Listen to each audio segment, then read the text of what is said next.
Good afternoon, everyone. Thanks for joining us today. Following this morning's announcement of the proposed transformational merger of the two businesses we're discussing today, I'd like to welcome you to the Prophecy and Complexica investor webinar.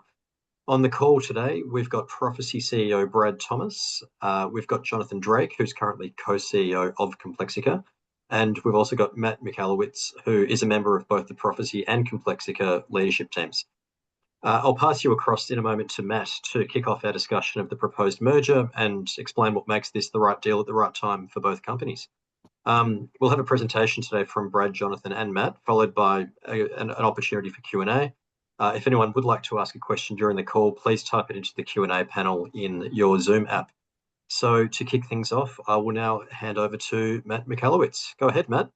Fantastic. Thank you, Tim. Welcome, everybody. My name is Matt. As Tim mentioned, I've part of the Prophecy and Complexica for more than 10 years. I've been a Prophecy board member and joined that company around the time that Complexica was founded, and I was one of the co-founders. So I've been across both businesses for slightly more than 10 years. I also have a background in AI, more than 25 years of running AI companies. Complexica is the third, and all my real working life and even upbringing in the field of artificial intelligence, because my father's been an artificial intelligence scientist since the early 80s. Most recently, he was chair professor of artificial intelligence at the University of Adelaide and has published hundreds of publications and dozens of books on AI. So it's a field I know well and one that I grew up in. And Complexica, being an artificial intelligence software company, runs on infrastructure, just like any AI company. Infrastructure such as GPUs, processors, it runs in a data center, it runs on cloud infrastructure, etc. But the most important piece of infrastructure that AI runs on, not only Complexica, but all AI companies, is the data behind it. Because without data, you can't train the AI models and you can't enable the functionality to deliver business benefits to end customers. So as the proliferation of artificial intelligence has accelerated in recent times, data readiness awareness has also accelerated and become, in many companies, a blocker to the adoption of AI. The data isn't ready, it's not in a form that they can adopt, and so on. And as Complexica grows and continuously bumps against this data problem that needs to be solved, a realization is formed: we need to solve this problem ourselves around data. And then on the Prophecy side, it is really and has evolved into a data infrastructure business. And with time, it has become apparent that to this type of business, we need to introduce and add artificial intelligence capabilities. So both businesses have one part of an entire whole. Complexica needs to go backwards into data and data infrastructure, and Prophecy needs to go forward into artificial intelligence, machine learning techniques, and advanced functionality along this line. And by bringing both businesses together, we will create an ASX-listed end-to-end artificial intelligence software company that we think has many unique elements and draws upon the strengths of both companies. With that, I'll pass it over to John and Brad, who will be leading the business as co-CEOs. Thanks, Matt. I think super important in that Complexica and Prophecy have both been trying to solve very similar customer problems, but kind of approaching it from different ends of the market. And by coming together into a single entity, I think we really do have a very powerful solution and certainly a powerful proposition for people looking to invest in AI on the ASX. I think one of the things you see in this pyramid is a range of capabilities or requirements at each level from customers to get the best value out of AI and out of data. And between the two businesses, we actually have a revenue opportunity at every single level in this pyramid. And I think that's incredibly important for us going forward to be able to help customers at each of these stages. Might jump forward, John. Yeah, absolutely. So why are we doing this? Why are we doing it now? As Matt said, both businesses had a piece of the puzzle that the other lacked, and this really is a 1 + 1 = 3 scenario in these two businesses. And for those of you that have been following Prophecy for a number of years, you know that the company's been around for a very long time. It's a 40-plus-year-old software company and has been listed since 97, 98. So From the Prophecy perspective, this is a fantastic opportunity to completely reposition and refresh the brand and to develop a really coherent story for our customers and our investors that includes an end-to-end solution proposition. So I think that repositioning as a business, being able to sell and tell a coherent story to our customers, super important, and a reason for doing this without anything else. We've kind of already talked about the product optimization and how the products fit really, really well together, and we'll go into more detail on this, and we'll probably give some examples of particular customers that we've got where the two companies could come together. But it really is being able to take a customer with data that's not ready for AI, and in fact not ready even for analytics or reporting. We have many customers with very fragmented and siloed data, and being able to pull that together across multiple different areas in the business, and then being able to provide that data integration, aggregation, correlation, analytics, visualizations, and then moving into prediction, optimization, and decision support. Super, super powerful. And I don't know anyone else, certainly at our scale, that will have that kind of capability. We're obviously looking for accelerated organic growth. We've been focused as Prophecy on organic growth for a number of years, and we've been growing quite well for the last 5 or 6 years. But this, of course, gives us even more opportunity for growth. We have the ability to bolt the Complexica AI capability into both Snare and Emite, and likewise being able to leverage particularly the Emite data integration product, the integration platform as a service capability, as well as the analytics and visualizations directly into the Complexica application. And we're already starting to socialize some of these value propositions with customers and getting very strong support. And I think point 4, scale is very important. As a small cap on the ASX, one of the things we do need to do, and do as quickly as we practically can, is to achieve greater scale. It certainly makes us a much more investable proposition. It adds a level of security for our customers in knowing that we have the appropriate scale and can meet their global enterprise software requirements. So getting to the right scale also then enables the last point, which is getting us to a position where we are ready for future M&A capability. And we'll talk more about all of these points as we go forward over the next 20 minutes or so. Thanks, Brad. Anything from you, John?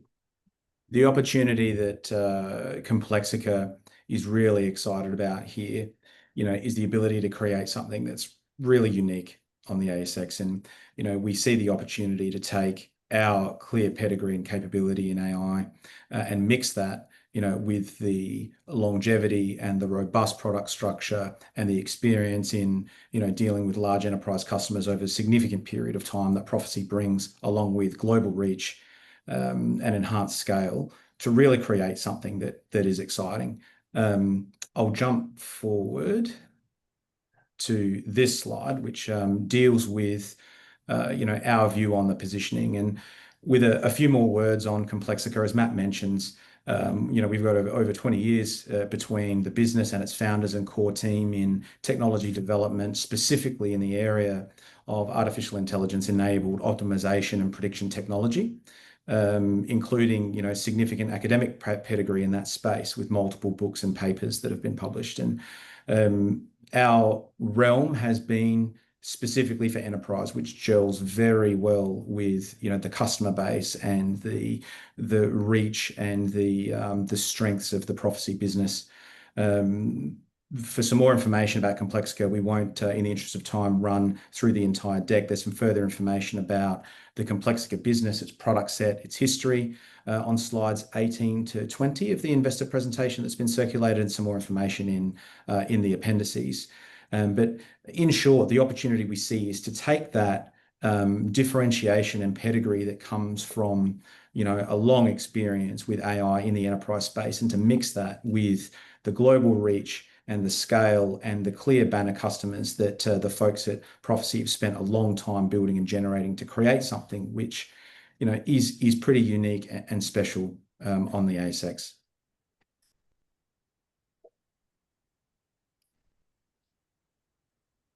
Thanks, John. I think this slide gives a really good visual representation of all the components of the products as they come together to address, the layers of the value pyramid there that we've got on the left-hand side.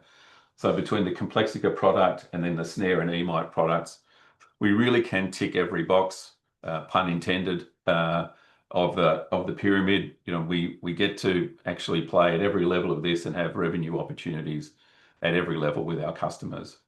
And I talked about how we're kind of approaching similar customer problems from different ends of the spectrum.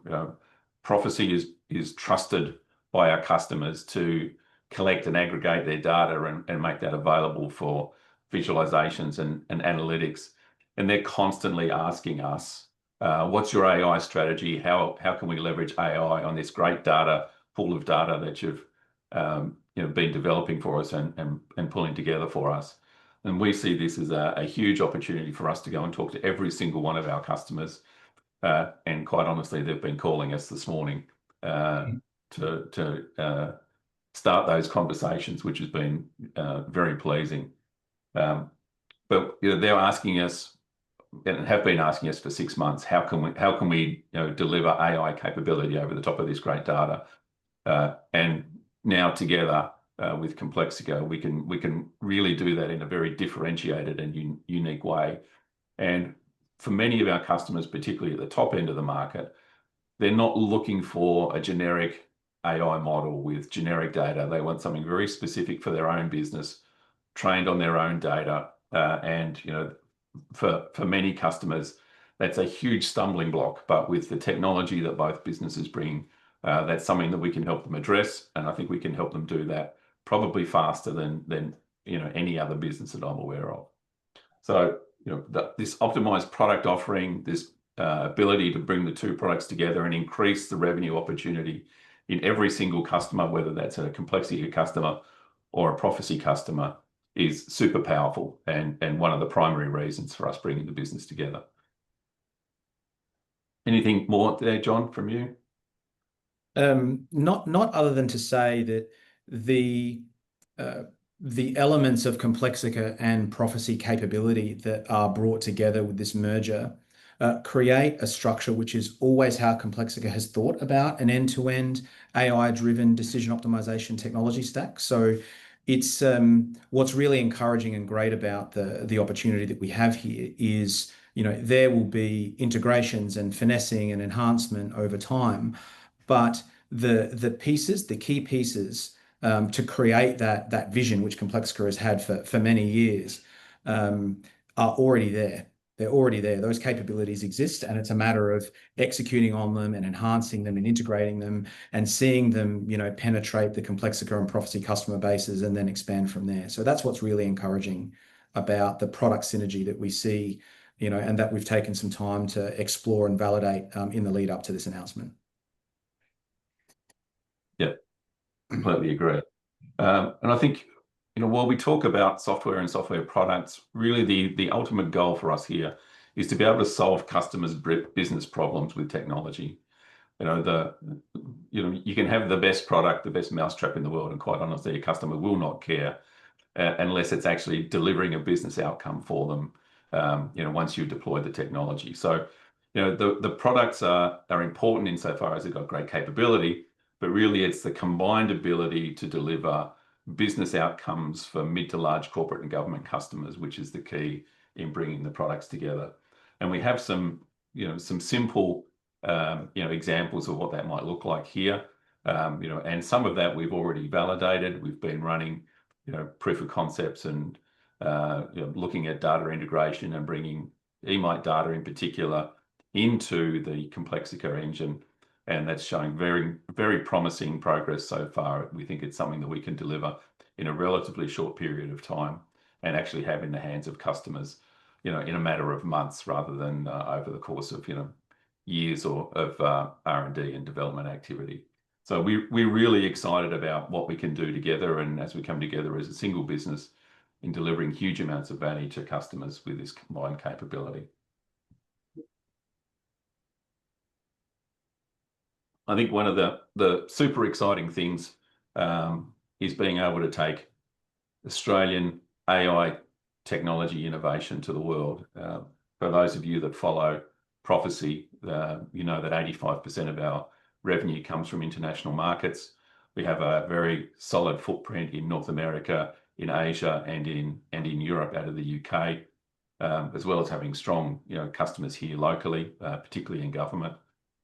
We have a number of mid to large corporates around the world that trust us with their data, and the ability to take the Complexica capability into those global markets, I think, is a huge opportunity. We've always been very proud of our ability to take Aussie tech innovation to the world, and this is just another exciting chapter in that story. For those of you that follow us, you're aware that 2 years ago we were the Austrade Exporter of the Year for Advanced Technology, and we're really excited about taking our global capability and extending it with the Complexica capability and taking Aussie AI offshore. Anything to add, John? Yeah, from a Complexica perspective, another element of the transaction that is really exciting is the fact that, the product synergy and the ability to create, what we've always envisaged to be, the end-to-end AI-driven data to decision workflow is then, allied with the ability to actually take that international. Prophecy have done a great job with a lot of hard work over a long period of time to create trusted customer relationships and infrastructure and people and relationships across multiple geographies of the world. And the true opportunity that we see is to take the Complexica capability and then to see that channeled through this infrastructure and the customer relationships that Prophecy can provide to really see the Complexica capability and the Complexica business internationalized through multiple regions of the world. It's an exciting opportunity for us. Yeah, my global team's certainly excited to get their teeth stuck into the Complexica capability and start talking to customers about it. Absolutely. What's great about the transaction is that nobody is exiting. We're not raising additional capital. We've got a clear growth strategy, which is driven through the available product synergies and the access to international infrastructure and resources and relationships and the clear ability to cross-pollinate customers. And what's even better is our intention is to do that funded through our own business. So through BAU, OpEx efficiencies and the MergeCo synergies realized, and importantly, the ability to redeploy key talent that already exists in the businesses with the right skill sets and experience to do this into growth initiatives. Our objective is, to grow the business and pursue these growth objectives, in a profitable way and without wanting to go back for additional capital. So we're intending to self-fund. And just on the back of that, our predominant focus is organic growth, the cross-pollination of the technology between the customer bases and so on. But we do have an inorganic strategy as part of that as well to do future M&A, which can be divided into two buckets. The data infrastructure business, the Prophecy business, will have more of a horizontal focus, meaning a piece of technology that can sit across a number of industry verticals to deal with the data aspects of enabling AI.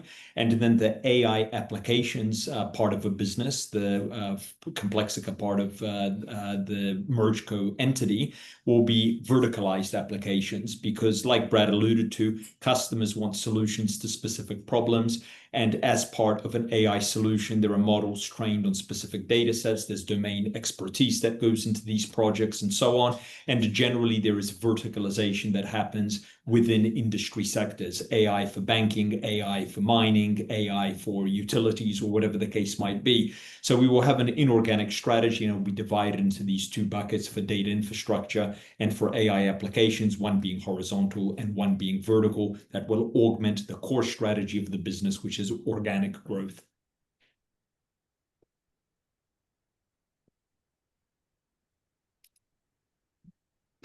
Thanks, Matt. I think we can probably talk maybe about one more slide, John, before we get to time. Maybe we look at the MergeCo dashboard. I think this is just good background information on the strength of the two businesses coming together. I think together we've proven that we can acquire, sign, and get customers to commit to multi-year contracts in both businesses. I think our customer lifetime is very good. Typically, many customers move beyond their initial contract term. And I think, as Matt alluded to, across the Prophecy relevance to many industry sectors, we've got great applicability to a number of different industry sectors, and then that's overlaid with some specific vertical capability from the Complexica business. We've got great customer spread across the globe. Obviously, from a Prophecy perspective, North America is very strong for us. Europe has become very strong and is easily our second largest region at the moment. And then, of course, we have a great number of customers here in Asia Pac and across Oceania. And there's no significant customer concentration risk. There's no real issue in all of our eggs in one basket. We've got a great spread of customers, both geographically and in size and shape and industry. So from an overall health of the business perspective, I think this paints a very good picture of the investability of the business going forward. And I think with that, Tim, we've probably covered the highlights, and I think we should open for questions.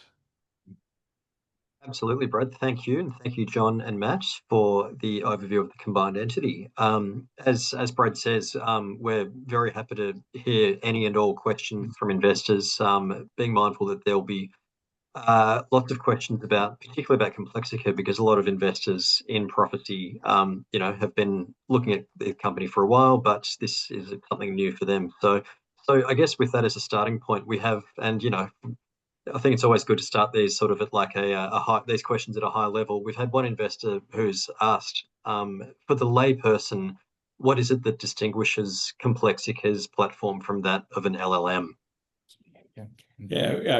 Keeping at a high level, Complexica focuses on businesses, usually larger businesses, to help them make better decisions. And these better decisions are enabled through artificial intelligence algorithms that can help predict future outcomes. How much of a certain product will we sell in the future? How will sales change if price changes? How should things be scheduled through a factory and so forth? So there's an element of predicting future outcomes. And then there's an element of picking the best decision that maximizes some objectives, such as maximization of margin, of profit, of revenue, case volume, and so on. And this deal generally deals with numeric data, sales volumes, how much units were produced, and so forth. And then there are learning algorithms that allow these AI systems to learn and improve over time. This is different from large language models, which were developed predominantly on text. They're being moved into imagery and into other fields where there is an ability to generate text or new images or new kind of information. So both of these fit under the umbrella of artificial intelligence. Algorithmically, they're similar. Large language models are based on neural networks. What we use for prediction, one element is also neural networks, so there is similarity technologically, but the use cases are different for what large language models are used versus the types of algorithms we're using to predict future outcomes and optimize the decisions that companies make. And if you could sum Complexica up in one sentence, it's software that helps businesses make better decisions. That's what our whole business is about. Yep, very good. Thank you, Matt. And so with that, I guess, background on the operations, can you give us just a brief reminder of just how Complexica generates revenue? Yeah, we sell our software to enterprise customers to deploy a piece of software for particular use cases or for particular business problems. These might be to plan and schedule supply chain activities. They might be to plan and schedule and predict promotional or pricing activities. So there can be a number of different areas that we deploy our software into. And in the deployment of the software, we generate revenue to deploy the software itself, which is the configuration of the software, integrating it into the customer environment, training the AI models, testing the models, and so forth. That's the project phase. And then we have ongoing revenue, SaaS revenue, that we charge customers for the usage of that software on an ongoing basis. And the more use cases, the more geographies that a customer will cover, the more they'll pay. Makes sense. That's good. And so just on that, Tim, I think the way that Complexica takes their product to market, the way we take eMight to market, are very, very similar. I think typically there's probably been a little bit more professional services on the Complexica side than we have on the eMight side, but the model is very, very similar. And our eMight team, some of the folks that have been inside the tent are already starting to talk to customers about the capability that is coming down the pipeline. Because of our models are so similar, we feel that we're going to be able to get good go-to-market traction relatively quickly as a result. Yeah, both businesses sell software to enterprise customers, and both businesses generate revenue through ongoing revenue through the usage of that software. Yeah, and so I guess with that in mind, how would you describe the typical sales cycle for a Complexica customer? Yeah, our general sales cycle, shortest might be 6 months, longest might be 12 months, and it's the engagement with a business in a particular operational area like marketing, like sales, like supply chain, and so forth, where we scope and specify the software to be deployed. It gets priced, a project plan gets created, and then a proposal is generated for the really deployment and integration of that software into the client environment. And in enterprise software, especially in larger deals, there are a lot of people that have to be covered off in a deal. It's not just going to one person makes a decision and off you go. You have to cover off the finance, which usually pays for it. You have to cover off the technological pillar, the CIO, how does that fit into a systems landscape, into their current IT environment, data readiness, what structures will be used, and so forth. Then you have to cover off the operations of the business, who will actually use the software. It usually goes on their P&L. So in a sales process, these are the various functional areas of a company that need to be covered off, and that culminates ultimately in a deal and in a project to deploy the software. And again, very similar to the way Prophecy sells today, we're selling to the same type of customers, mid to large corporates globally, government, and really the length of the sales cycle is much more determined by the customer and their procurement processes rather than any technology or capability that we might have. Yeah, and so just on that similarity, got one broker one analyst looking to get an understanding of the potential cross-sell opportunity if Complexica is able to successfully penetrate the Prophecy customer base. So is there a time at which we'd expect cross-sell revenue to start making contributions to the combined group? I think I'll jump in here if you like, John. Yeah. I think first and foremost, I think we've got to make sure that we identify a number of use cases that are high value to the customers. This is from the Prophecy side. We need to train the models. We need to collect the data. So we think this transaction is going to complete sometime in October. So the back end of 26 is probably the earliest we'll start to see any revenue, and from a incremental revenue perspective, and as a result, it's probably not going to be hugely impactful in 26. I think we'll definitely see revenue in 26, but it's really setting the foundation for going forward into 27. There may be some quick wins. I'm sure that we can look at some of the pipeline opportunities that Complexica has and may be able to inject the eMight integration platform into those opportunities for incremental revenue. But I think we want to make sure that when we're putting product out, complex technical products out into large corporate customers globally, they have to be very robust. They have to be supportable. Matt talked about the number of people that need to be included in the sales process. You've got compliance, you've got security. We need to make sure that all those things are covered off before we start pushing software product out into heavily regulated industry around the world. So we expect to generate incremental revenue for both companies in 26, but until we really start bringing the products together and aligning our go-to-market action, it's going to be hard to quantify what impact that will be in FY26. Yeah, makes sense. But the sooner the better. Oh, of course. So just some questions on the financial metrics of Complexica and the combined entity. We've had a question, tend to understand the average revenue per user of a typical Complexica customer. And further to that, can you give any color on the gross margins of the Complexica business? And thinking about incremental revenue, what sort of operating leverage should we expect? So a typical customer value for Complexica, I mean, they're enterprise customers, and it ranges by reference to the scale of the use cases and the breadth of the technology.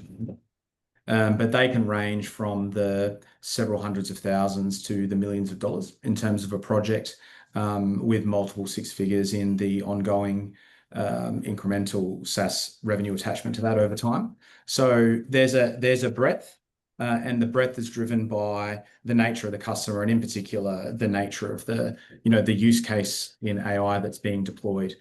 With respect to gross margins, the business is in the process of aligning the accounting treatment of gross margin, which is the allocation of particular costs between cost of sale and expenses between the two businesses to align.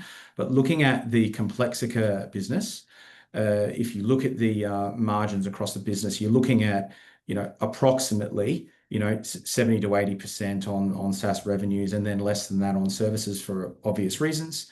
For a blended gross margin, in the range of 50 to 60, 70%. The reason for, I guess, the vagueness, the answer to the question is we're in the process of aligning those now with Prophecy, with a view to publishing some more accurate figures post completion of the transaction. Excellent. Okay. Now, just back on we've had a few questions on cross-sell. What would the first application be for an existing Prophecy customer, and when might you expect that to go live?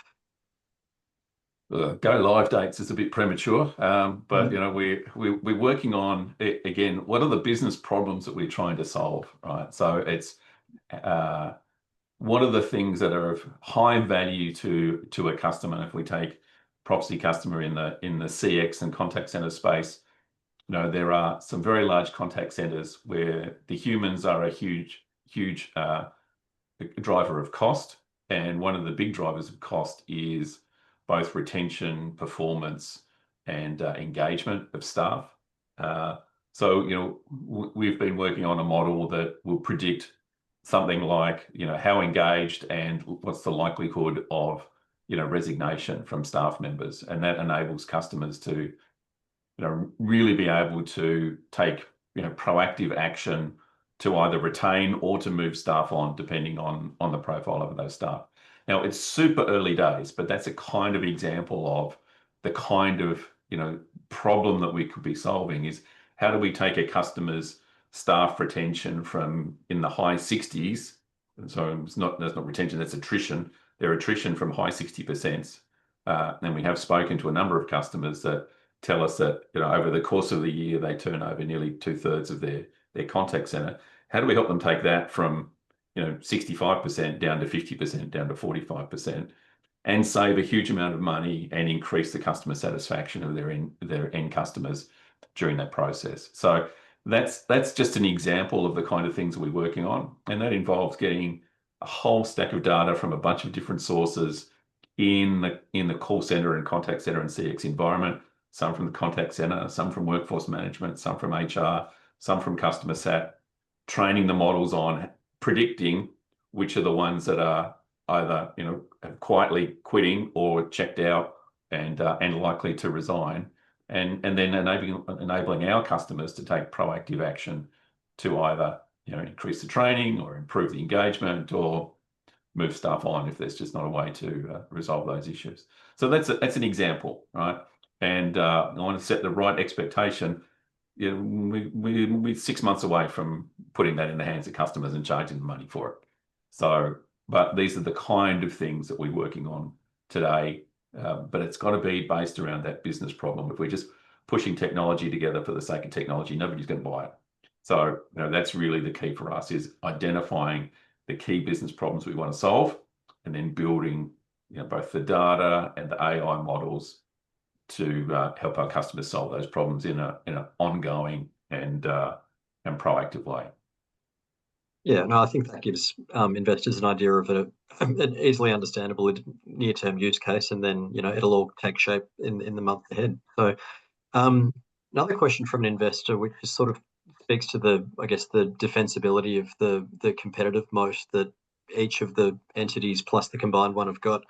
The question is, how difficult is it for Complexica's customers to replace the software with a fleet of AI-enabled agents?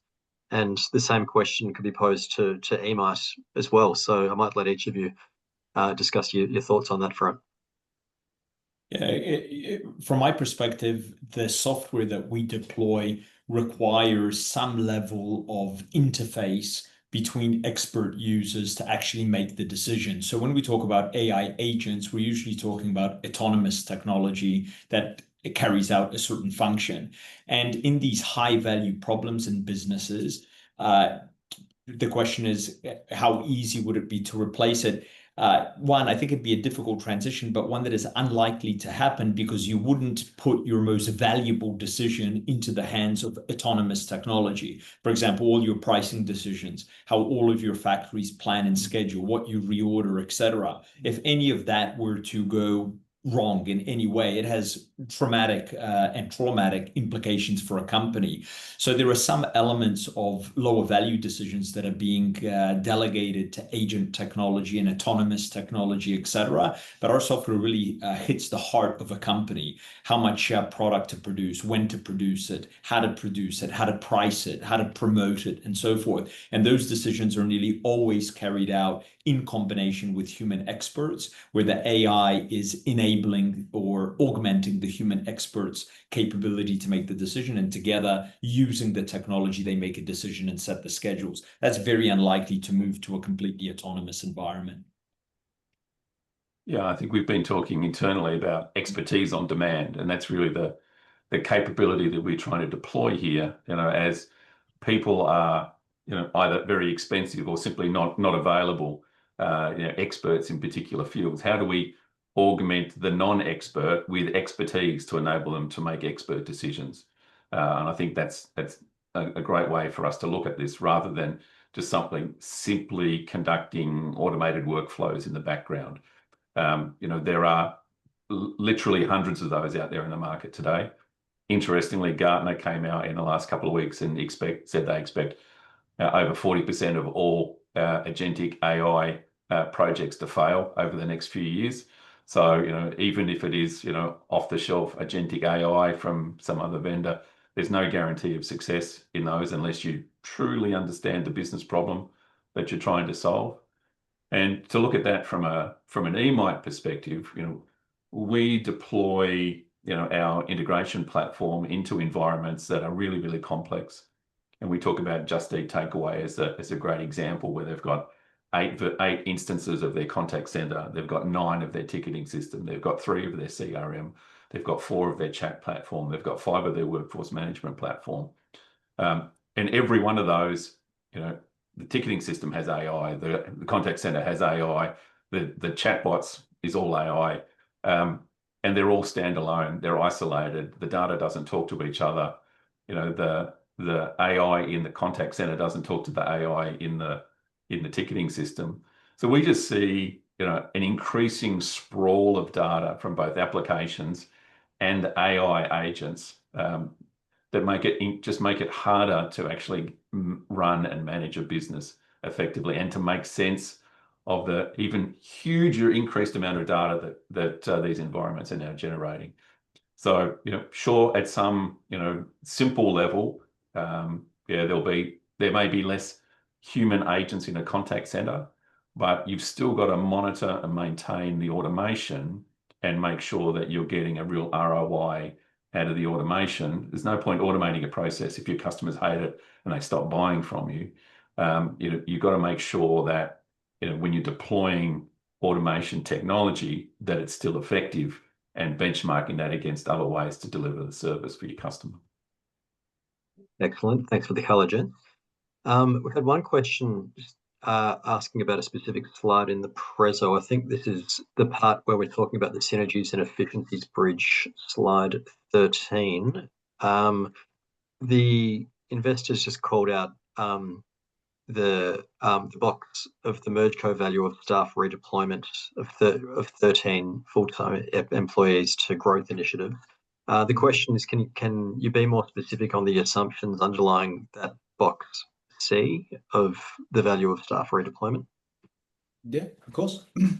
So as part of the go forward merge business planning, we've identified the individual talent, skill sets, and experiences that are going to be required to achieve the MergeCo growth outcomes.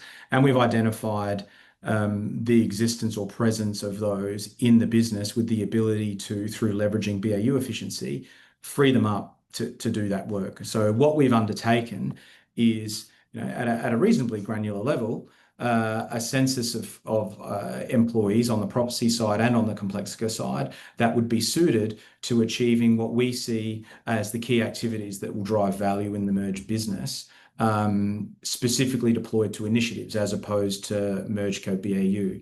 So what we are saying there is there are, and it's the equivalent of 13 full-time employees. So it's at the level where some folks necessarily can have blended roles, but across the breadth of the Complexica and the Prophecy employee base, we've identified circa 13 FTE where we would deploy those. They're still on the cost of the merged business. They will still remain employees of the business, but rather than doing BAU work through efficiencies, we will enable them to focus on growth initiatives for the business. And the dollar value that you see in the bridge is the effective cost to the business of those resources. So effectively a redeployment of spend from BAU activity to MergeCo growth activity. Excellent, thank you. And looking at the Complexica revenue stack, so the question is, how much annualized recurring revenue does Complexica have currently, and what is the churn rate that underpins that? Yep. As at the 30th of June, we're a little over 7.6 million in ARR. Churn rate over the past 12 months has been a little bit north of 5%, with an NRR over 100% for the business. Excellent, that's where you want to be. Speaking of recurring revenue, just a question on the historics on the Prophecy side. We have had some investors note, I think we've put some preliminary figures out for the Prophecy business as to up to June 25, which have shown that the annualized recurring revenue of the business declined in the second half. Brad, are you able to comment on what caused that decline in ARR? Yeah, of course.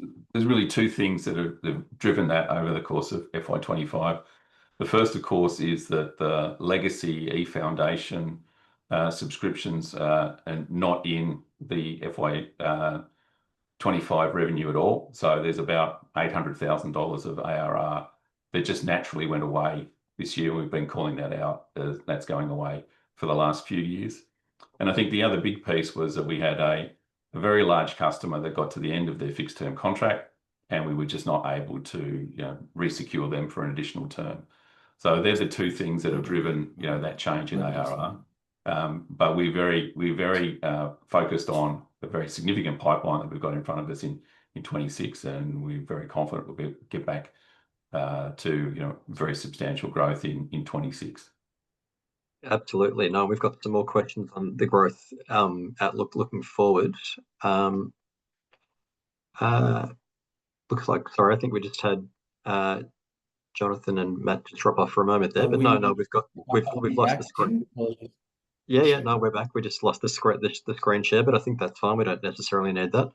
All good. So now, just on that ARR question, while that screen just shares back again, just as a follow-up to the Complexica side of it, the question was, is the 5% ARR churn rate, is that an annual figure that is being quoted there?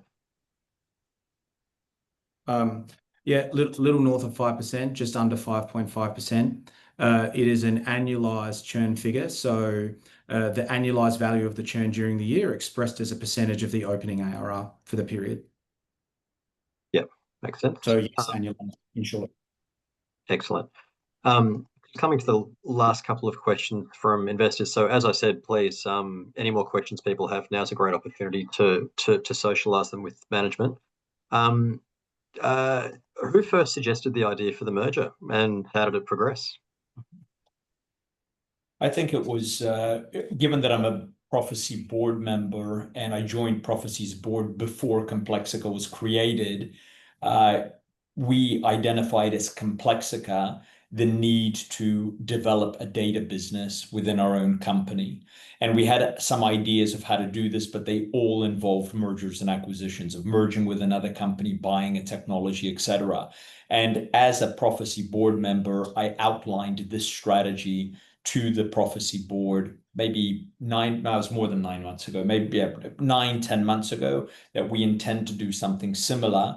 And from my disclosure on what we're doing at Complexica, Prophecy's reaction was we need to do something similar around artificial intelligence. And that created the desire through both sides to explore what a combination of the two businesses would look like, going back 10 months or 11 months. So it was really a mutual kind of, wasn't that one party approached the other and said, let's get together, because the synergies weren't as clear as they are now after we had gone through an extensive exercise of really understanding how the products fit together, how they're architected on the same platforms, AWS and so forth, the synergies and the needs of each business. So it just came about as a disclosure of what we intend to do at Complexica, and then interest on Prophecy side to explore on what that might look like, given they have a similar need in artificial intelligence. Brad, is there anything you want to add to that from your perspective?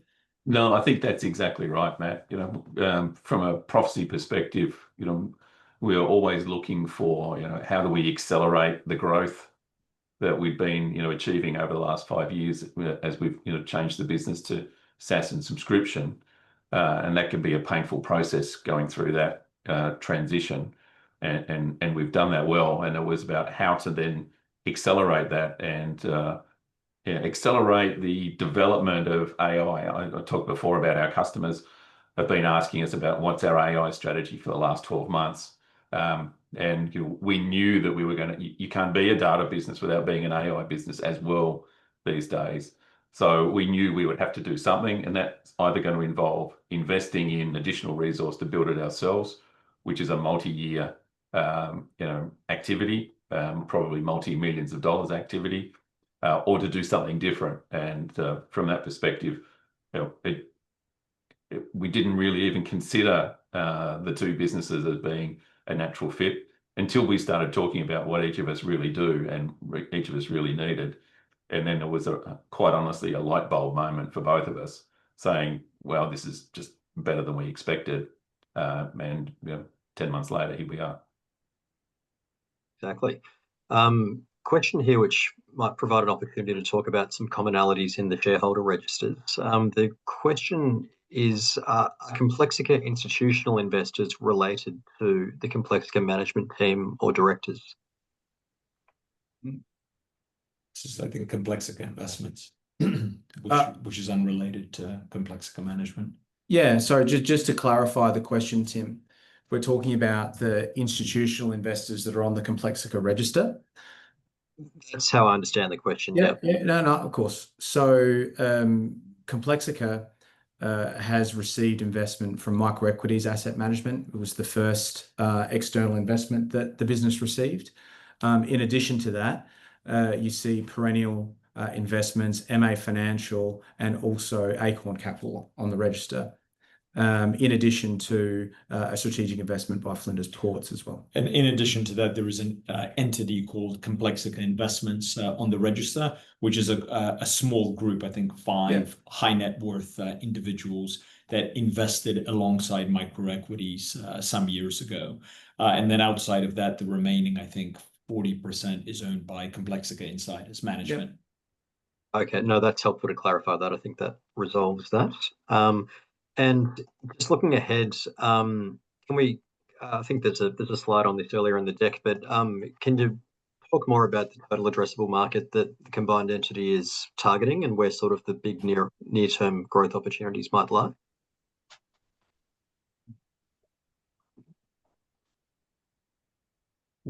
That's a huge question. Yeah, we're trying to work out where to start. Total addressable market is huge. The realistically achievable market, is probably something. Total addressable market is anyone in the industries we already sell into.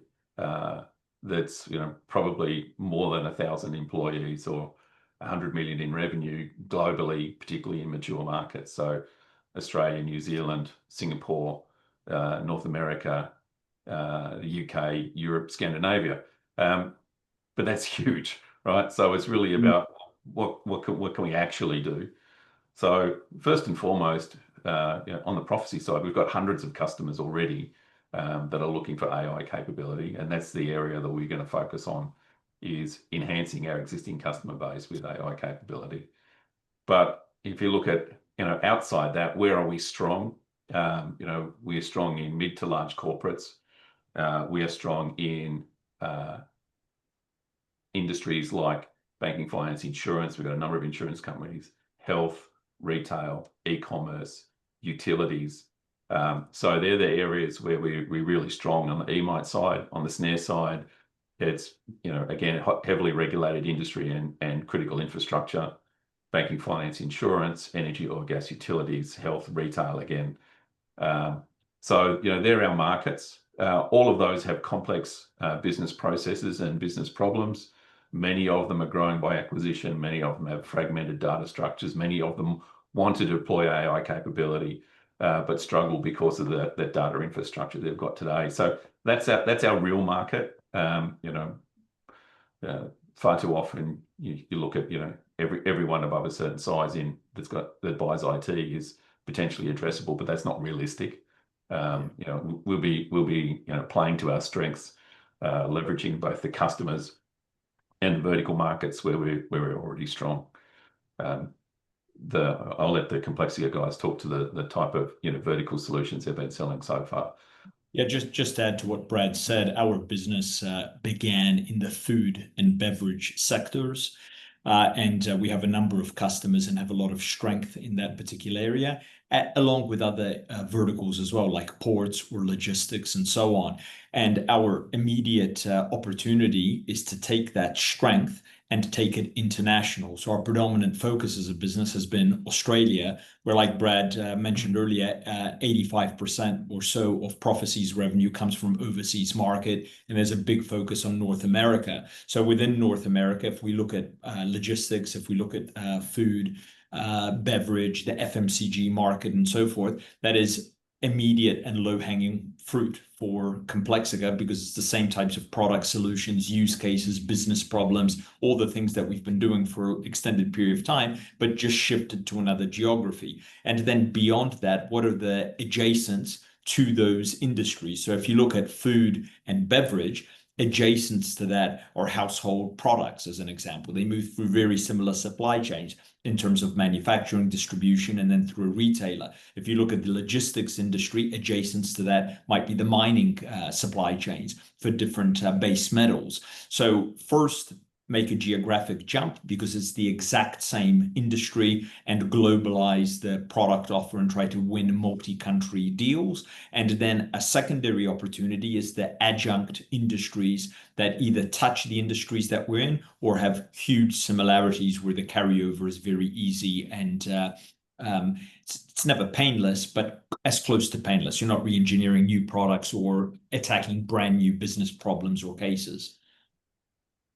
Right. No, the TAM is large, and but no, there's plenty of low-hanging fruit there too, which is great. So, another investor's just asking, just to your comment, Brad, just before was, you'll be looking to augment EMITE and SNARE's customer bases with new AI capabilities, and the question is, what might the revenue opportunity look like for those existing customers? And is it as simple as, for example, $1 million of existing revenue from one customer might now be $1.2 million with the AI product offering? Can we sort of address it as simply as that, or how do you view that? Well, we like to keep it as simple as we possibly can, and I think our process, I think, and again, we're starting a number of these conversations internally. So this is just discussions at the moment. We're also doing a bunch of benchmarking across competitive players in the market, and also starting to validate with the customers what they think is an appropriate way for us to look at charging these type of capabilities. But I think ultimately, when we go and sell something brand new to a new customer, there's a deployment cost. We go and deploy the software, we do some configuration, and then there's an ongoing usage fee. And I think what will happen is we have some AI-powered additional capability that sits on top of our core offering. Then yes, there'll be a new deployment fee, there'll be a new configuration fee, and there'll be new incremental usage fees sitting on top of that. So is it going to be 10%? Is it going to be 100%? I think it's going to depend on the use case.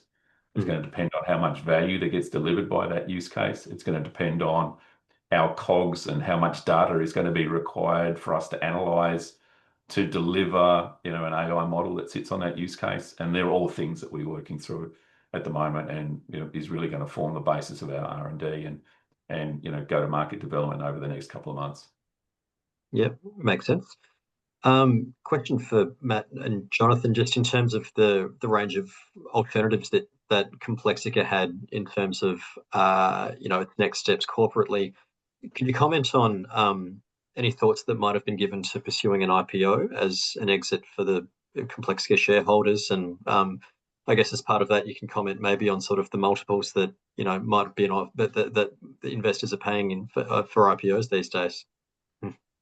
Yeah, I mean, it's a two-part question. First of all, the alternatives that we considered, we could acquire technology, we could build technology along with a practice, we could merge with another private company, we could even sell our company to another private company or even to a public company. So there's a wide range of alternatives that Complexica could have undertaken to fill this gap that we have in providing solutions to end customers, because this data readiness problem is something that's really come about in the last couple of years since the rise of ChatGPT. Large businesses have really become aware to the importance of data and to their inadequateness or inability to be ready for these AI models. So this is a new realization for businesses and ones that they're trying to address. And we have to be a part of that solution, or otherwise we're beholden to other companies that are a part of that solution.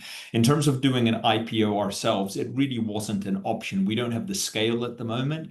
And if you look at the amount of IPOs that have happened over the last 12 months, it's comparable to the time of the global financial crisis. There is just a very subdued amount of IPO activity that's happening at the moment. Recently, there was Figma in the United States. I mean, there might be the first green shoots of IPOs happening, but it's been a very dry and very desolate environment.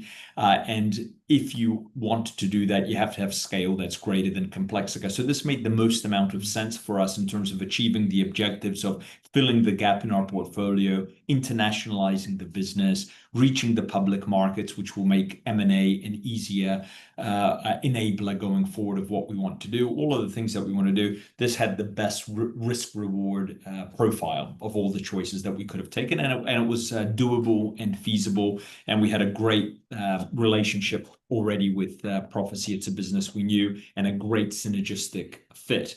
One of our primary objectives as a business is to re-rate the Prophecy share price going forward. It's trading, in our view, at a very subdued level and has not been able to tap effectively into the AI tailwinds story, despite being an enabler of AI. And in my view, having been in the industry of AI all my working life, data is the most important enabler of AI. You could have all of NVIDIA's chips, and you could have all of the data centers in the world. If you don't have any data to train the models on, you've got nothing at the end of the day. ChatGPT, none of those models would work at all without the training data that has gone through it. So in my experience, and in 25 years of running these kind of companies, data is the key asset to enable AI and actually make it go and do these particular things. And Prophecy is in the data infrastructure business. It is an enabler, the key enabler of AI models.